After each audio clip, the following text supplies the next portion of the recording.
ఇట్లా చేసిన ఎంపీలు అన్ని పార్టీల్లో వాళ్ళు ఉన్నారు. యుద్ధం సందర్భంలో ఎట్లాంటి భయం ఉంటుందో అఖిలపక్షంగా వెళ్ళిన వాళ్ళకి నాకు తెలిసింది. రష్యాలో దిగబోతోంది కనిమొళి నేతృత్వంలోని మన ఎంపీల బృందం. ఆ టైంకి ఏదైతే ఉక్రెయిన్ రష్యాకి సంబంధించినటువంటి మాస్కో ఎయిర్పోర్ట్ మీద డ్రోన్ దాడి ప్రారంభించింది. కింద డ్రోన్లు అక్కడ ఆ ప్రదేశంలో తిరుగుతున్నాయి. దాంతో ఈ విమానాన్ని కిందకి దించడానికి అసలు వీటికి ఎక్కడ గుద్దుకుంటుందో అనే భయం. డ్రోన్ గుద్దుకుంటే విమానం పేలిపోతుంది. అది కావాలనే చేసింది ఉక్రెయిన్.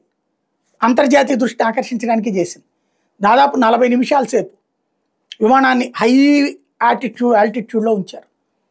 ఈలోపు ఈ డ్రోన్లని రష్యా సంబంధించినటువంటి ఎయిర్ డిఫెన్స్ సిస్టమ్ కూల్చిన తర్వాత అప్పుడు ఆ విమానానికి క్లియరెన్స్ ఇచ్చాక దిగారు. ఆ గంట సేపు ప్రాణాలు అరచేతిలో పెట్టుకుని ఉన్నారు మన ఎంపీలు అందరూ.